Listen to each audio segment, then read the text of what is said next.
Everybody, what's up everybody? Let's talk about it. It's April Dawn. What up everybody? It's April Dawn. What up everybody? It's April Dawn. Let's talk about it. Everybody, it's April Dawn. Let's talk about it. This is The Undoing, Season 1, Episode 4. I'm filming this with my phone. I have an iPhone 12 now, so let me know, what do you think about this camera? Y'all, I'm not a big camera whore. I want the camera to be clear. I want it to look nice, but it don't have to be like perfection. You know what I mean? I know that Samsung phones are great. I know that iPhones have great cameras. So I just wanted a new phone. And with that new phone came a new camera. So here we are. This week's episode, it's a lot going on. My theory is really starting to form with Henry, okay?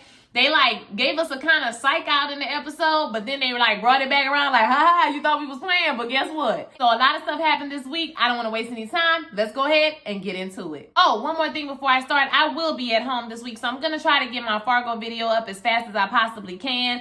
And maybe anything else that we need to talk about this week, but just expect for Wednesday, Thursday, Friday, the whole rest of the week, y'all. It's Thanksgiving, so I'm going to be with my family. Maybe I'll do a little vlog, or we can do a live and talk on Thanksgiving Day, because I'm going to be in the country, okay? Now, let's go ahead and get it popping. We start off with the school day starting, and we hear an interview that Jonathan did, that he did on the last episode, saying that he has some idea who did it. They don't say who it is, though. And we can see that Henry is once again watching this coverage as Conover. Conover is the man that's over the school. He comes to talk to him. He asks him if he okay. And of course, he says, I'm okay. I'm fine.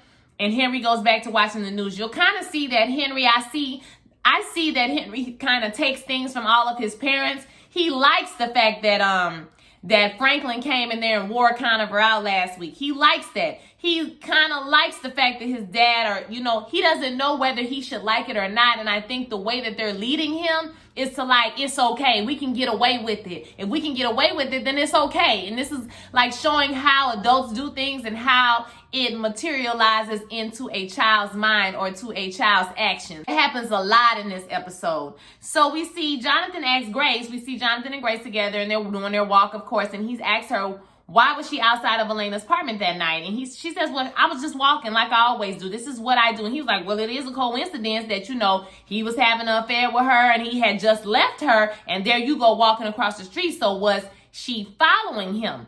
He's like, was I following you? I can't even believe you asking me these questions right now. And right then, some couple walks up to them. They want to take a selfie with them. Somebody walks up and wants to take a picture with them. So they're trying to fight and argue in front of these people and not argue in front of these people. You know what I'm saying? And so they continue on. Jonathan and Grace are meeting with Fitzgerald, and they're not speaking to each other. She can tell that something is wrong. And she says, I think we're just both nervous for the trial. Grace is trying to manufacture a quick answer. And we can see that Fitzgerald is not buying that, okay? Listen, the case is strong, but they are vulnerable because they never looked at anybody else for the case. You know what I'm saying? It's all circumstantial evidence and nobody saw anything. There's no eyewitnesses. So, and we don't have a murder weapon. Some of the science actually helps them. Their case is vulnerable and, she there to do her job. She think they have a shot. And he says, okay, well, what I really need to know is, what's our case? What is our defense going to be? And she's like, well, our defense is kind of play it as we go. She says, it depends on what they throw at us. She says, you didn't do it, so explain why you ran. And our case is you saying that you believe that what he's saying. And she says, well, I don't think that my word will hold much weight right now. And she says, there are 7 women on this jury. 5 of those women are working professionals. They're just like you, girl. And the other 2 women been cheating on their husband, just like you, girl. So basically, they're going to be staring at y'all body chemistry this whole time. And she asks Jonathan to get up and go to touch her or hold her hand. And she says, hold his hand, feel it. You need to feel like you're one when we're in the courtroom, because everybody's going to be basically looking at you, studying you, seeing, do she believe him? Does she believe that he's innocent? And this kind of weigh on that. And she goes on to tell how she's gotten all into these people's personal business, all on their, Facebook and everything they do, because one of the men was having an affair too. So, they done got all of these people personal business, everything that they're going through in their private personal lives, to use it to inform them how they need to come at these people in the jury or whatever. And it's not illegal. It's just shady. It's a little gray area. She says in all the research that they've done, they've come up with one question, and that is, if he didn't do it, then who did? Okay, so we got to be ready to offer up another suspect. We hear more news commentary, and once again, this is Henry watching the news, and they're talking about how we never punish the rich when they do stuff like that. We say we want to, but we never actually put our money where our mouth is. And one woman goes on to say that most of these jurors have to be liars, because how could you be in New York City and not have heard about what's going on with this trial in this case? Like, you're lying. Franklin is annoyed with the whole situation because he basically feels like this is just mindless entertainment, that it's not based in no kind of facts. You know, like, people don't really care. They just out here talking just, you know, for the news cycle. Grace says that he needs to be a part of that and he needs to support his grandson. And he says, listen, I'm going to support you. I'm going to be there for you every step of the way. But if you think this is benefiting Henry in any way, girl, you are lying to yourself, girl. You are lying, sis. He says that Jonathan may not be a murderer, but he needs to get him away from Henry ASAP. I am really leaning into Franklin because Franklin knows what he's talking about. As we can all see, like I said, this is starting to affect Henry as a child. He thinks that he can do stuff that's messed up, and if we can get through this, we can get through anything. No, baby, you're going to get put up in jail, okay?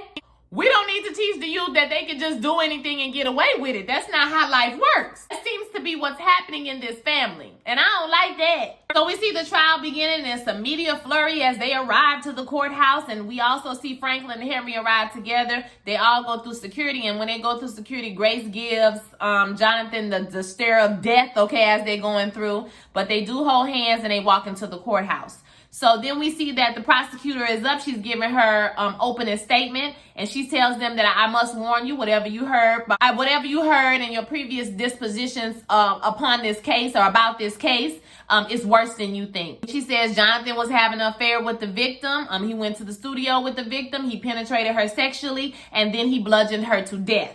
Okay, and then he fled the scene, and he went to into hiding before he was captured. And she goes on to pull out a hammer that's similar to the hammer that, you know, would have been used in her death. And she starts to bang her head and says that, you know, he was hitting and hitting and hitting and hitting. And we can see that Henry starts to cry. And even the prosecutor begins to cry, to shed a little bit of a tear. But Jonathan don't cry at all, baby. He didn't crack not now. Tear came out this boy eye, period. She talks about how Elena was discovered by her 10-year-old son, Miguel. Like I said, hitting with the thing over and over again. And her head had turned to mush. She had got beat 11 times in the head. I mean, whew, she said it's worse than you think. I was like, child, how could you beat somebody that bad and beat them, continue to beat them after they dead, child? Fitzgerald gets up to make her opening statement, and she shows them Elena on the television. She says she's such a beautiful woman. Grace, we see Grace is having flashbacks of her at the party, and she said, you know, when bad things happen, we want resolution, basically. We want convictions. We want to be assured that this will not happen to us again.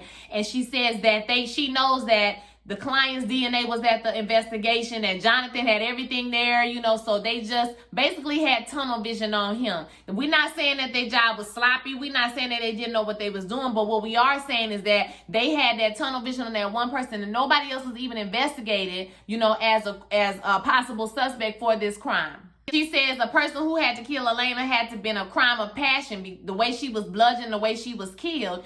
And then she suggests that Fernando Alves has something to do with it. Now, that's the husband.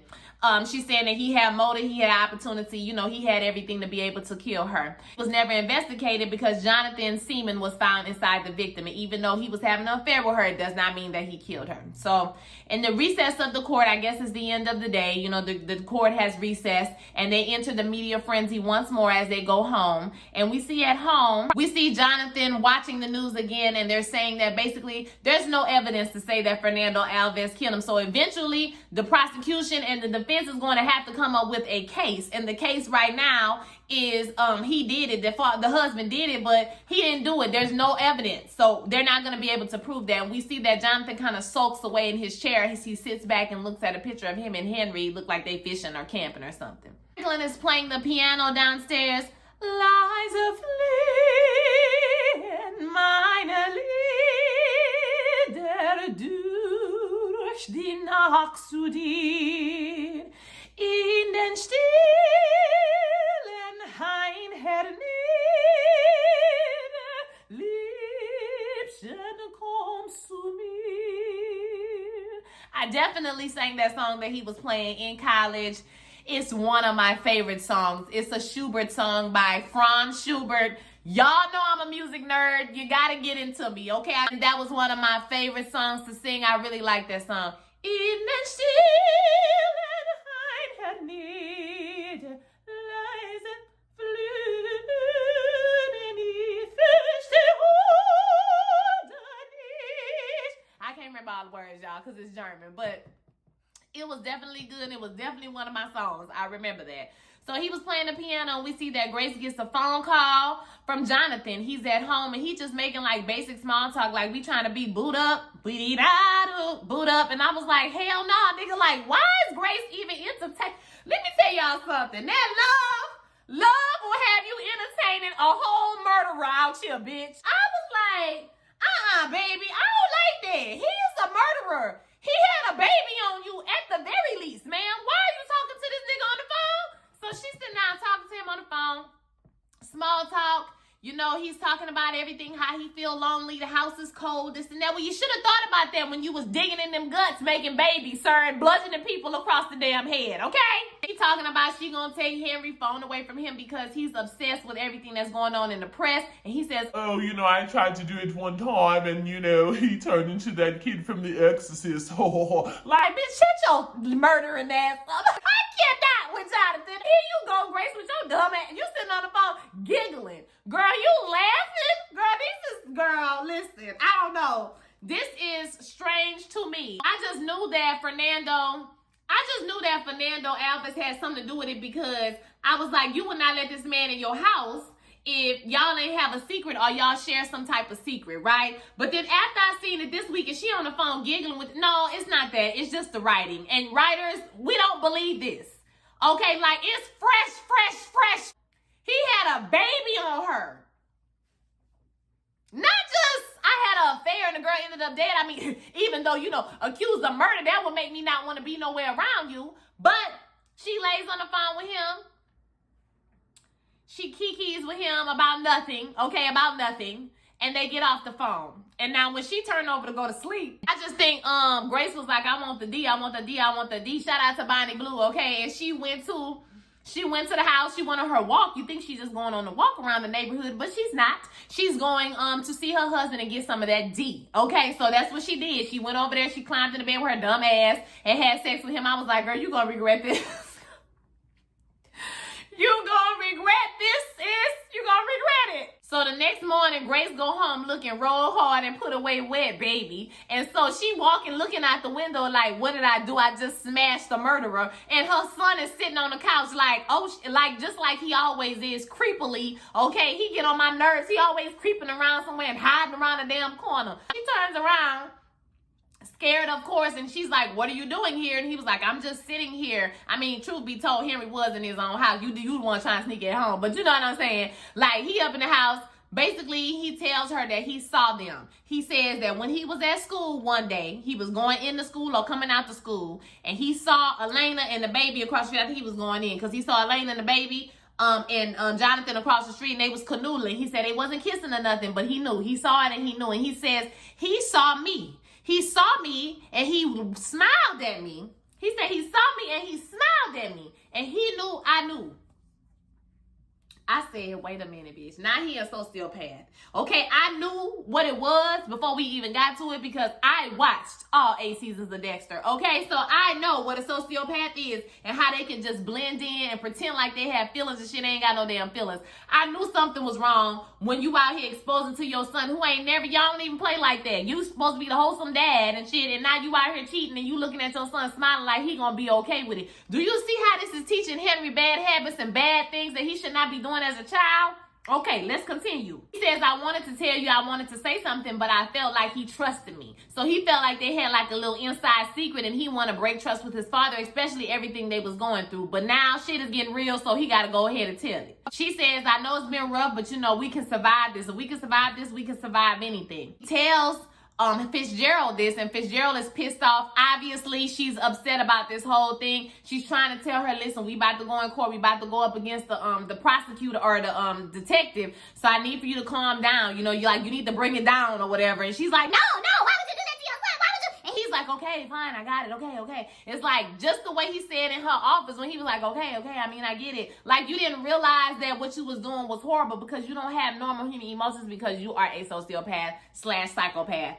He did that shit. I'm low-key leaning their mind. I'm finna go back. I'm about to change it right now. Jonathan did. This is all a red herring. Jonathan is the one who killed Delana. Mark my words, at the end of this season, Jonathan gonna be the killer. We're gonna be the went all around the bed, bitch, and it's gonna be Jonathan who bludgeoned this woman upside her damn head, okay? Lead detective is on the stand, and she asked him a whole bunch of questions. He says about 30 minutes. You know, he got there after the body was discovered.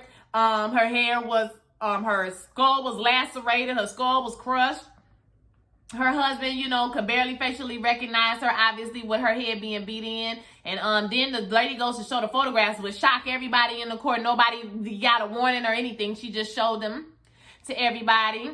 She asked him, does this represent the crime scene? And he says, yes, they do. So then Fitzgerald had her turn. All the evidence that you found is the product of them having sex, or could be the product of them just having sex, right? And he's like, yeah, I mean, it could be. He said he could have got the bloody footprints or the footprints walking away or something. And she was like, it's not just that. It's not just that, it's that he fled as well. She says, well, one person shows up and the other person flees from a crime scene. Who is the person most likely going to get accused of the crime? It's the person who fled, right? She goes into the possibility of the husband committing the crime, and the detective is like, he was 10 blocks away. There's no evidence, you know, there's no signage, there's no cameras, there's no nothing around. And she's like, there's no evidence showing nobody else but, you know, this man, Jonathan, going into this girl apartment. He says no because he doesn't want to throw Grace under the bus, and he thinks that the lawyer is not going to throw Grace under the bus. But little do we know, she pulls up the picture of Grace, which Grace knew she was going to do, and accuse her. But he said, are you accusing her? She says, I'm not accusing her, but I'm accusing you of lying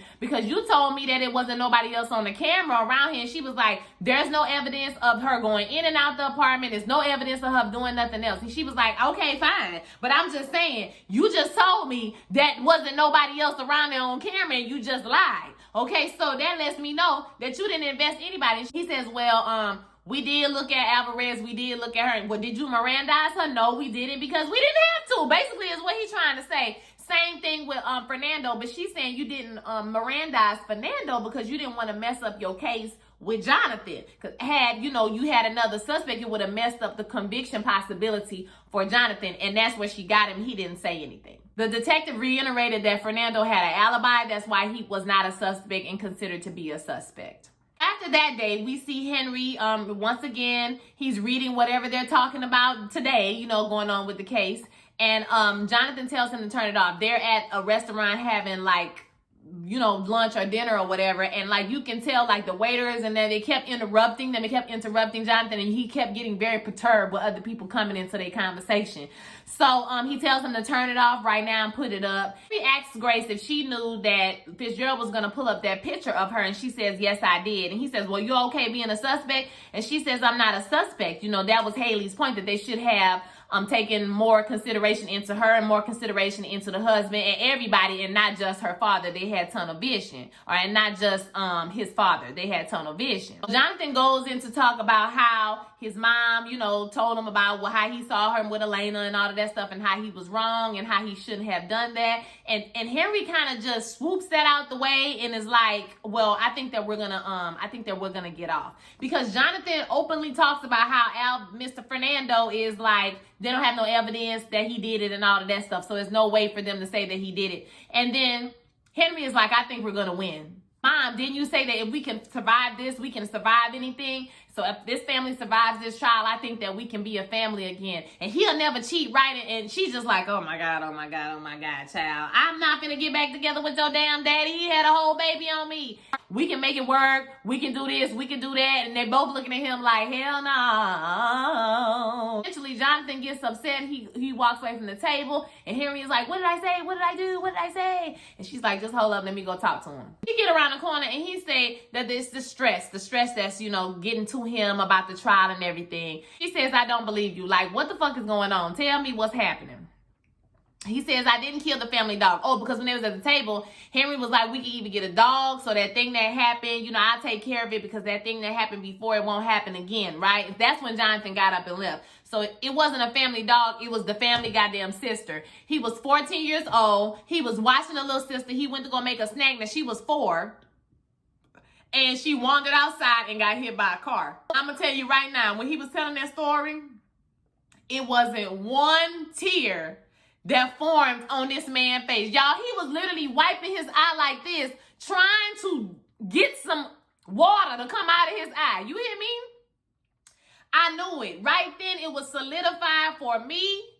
Jonathan killed Elena. You can't tell me no different. Because that boy is a complete sociopath. The way he told that story and the way he was lying. I said, child, he is lying. You can't, girl, he is telling a whole ass lie, sis.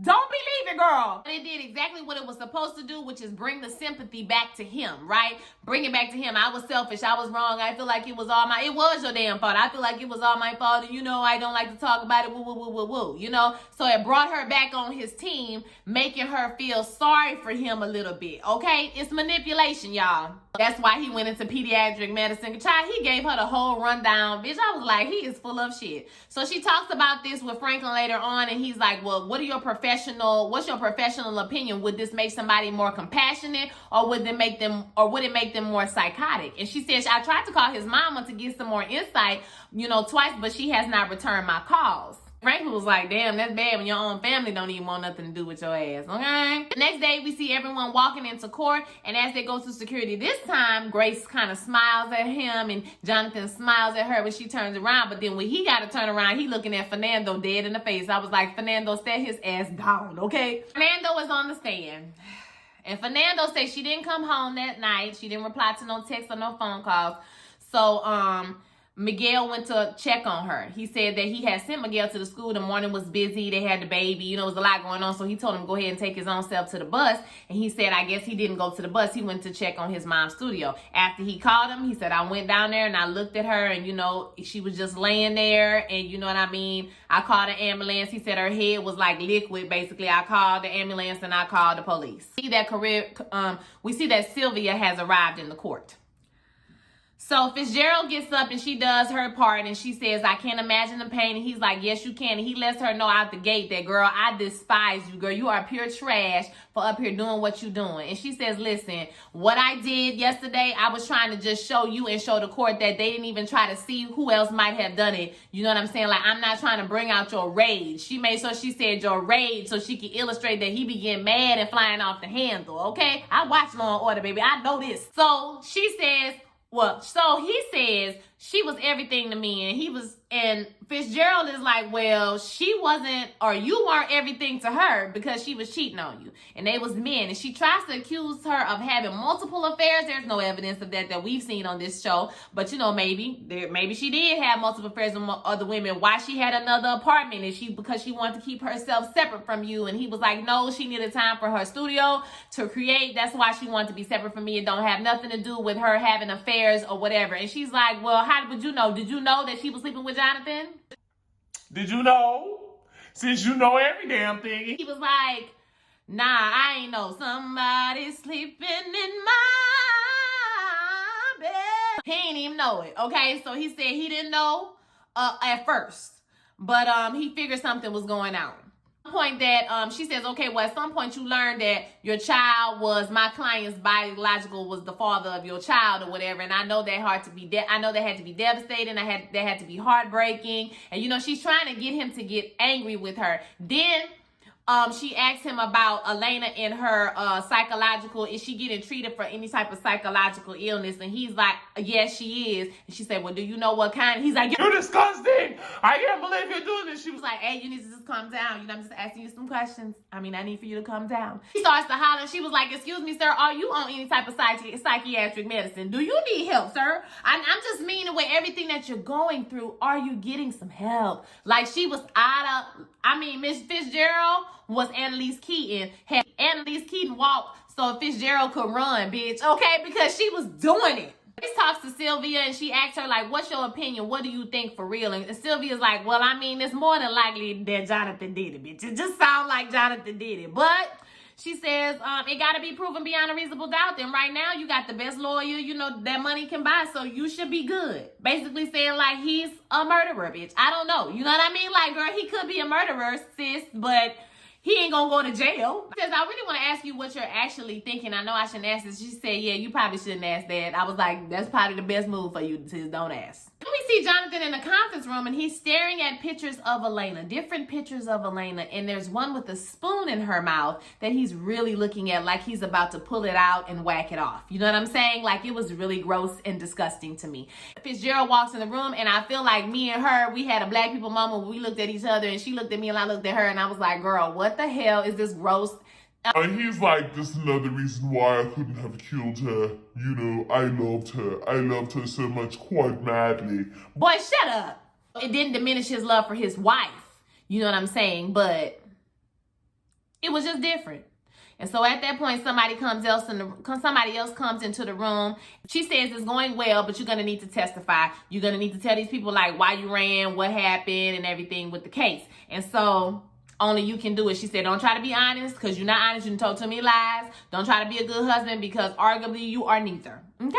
Don't need to prove them that. We don't need to prove to them that you're a good man. We just need to prove to them that you're not a murderer. So we see Grace is getting ready for bed or she's getting ready for breakfast or something like that. And she gets a phone call from Janet. And so Janet is Jonathan's mother. And she said she couldn't sleep, so she decided to return her phone call. And she says, we haven't seen each other since the wedding, so we know that Jonathan really doesn't deal with his family at all. And she says she can't realize, you know, she can't imagine how Jonathan is doing. And she asks about Henry. And, you know, he got to be tall as a weed. And you can tell that Grace feels bad. She's like, I tried to see some pictures. She said, oh, no, don't worry about it. This is a choice that Jonathan made. He decided that he didn't want to participate in his family. And that's cool. You know what I mean? It is what it is. And so she starts to talk about how I just found out that he had a sister that died, that he feels responsible for her death. And she says, yeah, he should feel responsible because he is responsible for her death. And he should. And she was like, well, you know, all the grief and the pain that comes with, you know, being responsible for somebody dying in your family, you know, how has that affected him over the years?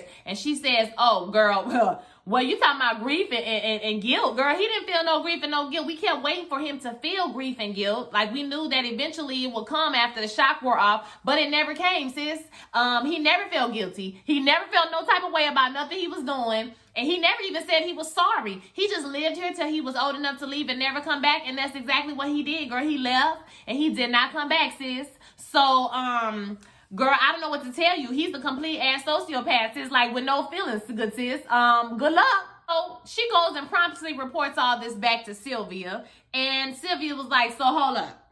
So his mammy, his own mammy, said that he was basically a sociopath. And she said, Jesus. I said, child, now as much as Sylvia be getting on my nerve, I was right with her like, Jesus, this is some bull, okay? Then see Grace going into Henry's room early in the morning and she like touches him on his face and, you know, she takes the phone because he's been looking at the phone all night. And, you know, she's just straightening up his room and she sees his violin on the floor. She goes to put it back in the case. And when she opens up the case, guess what's inside the mother? It's the doggone hammer. I said, if Jonathan trying to frame his child for this murder, I know something. And it just seems like Jonathan is trying to play Henry. I don't know, y'all, but Jonathan trying to play us. Now, I ain't gonna tell y'all my business, but I done been gaslighted before. So I know when somebody's trying to gaslight your ass to death, okay? And that's exactly what he was doing, and I didn't like it at all. Jonathan is the killer. I'm telling y'all right now, he the killer. It ain't Henry, it ain't Franklin, it ain't Grace, it ain't no damn body else. It ain't the husband, it's the person that we think it is. It's damn Jonathan, okay? So, that's what it is. So, overall, I thought this episode was good. I really wish that we would get more than just the little nugget they give us at the end of the episode. I wish they would, like, give us a few more nuggets throughout the episodes, except for we already know it's going to come the last second of the episode that they're going to give us this little surprise or whatever. But other than that, which kind of annoys me, and like I said, the police that we don't ever see do no police work, you know what I'm saying? Well, we had trial now, so I guess it don't really matter, but I'm living for Miss Fitzgerald. Like, she's my favorite part of this whole entire show. Okay, and Hugh Grant is doing such a good job playing a sociopath because it's basically like playing a prick. Y'all know that all sociopaths are not bad people. They have like psychopathic sociopaths, but then they have other people who are sociopaths who, you know, they have a hard time with life and relationships, but they're not murderers and killers. You know, they know that they could probably go that way, but they don't go that way. They sociopathic about something else, or they psychopathic about something else. Jonathan does seem like he can bludgeon somebody to death for a purpose and, you know, be cool with it. Or he could just give his son up to go to jail because he only 14, 15 years old. So, you know, he'll get out when he's 21, when he's 18. So he'll be fine. It's nothing. He does seem like he is that type of person or whatever. So I want to hear what your thoughts are on this episode. Don't forget to like, comment, and subscribe. And I will holler at you guys next week. Peace.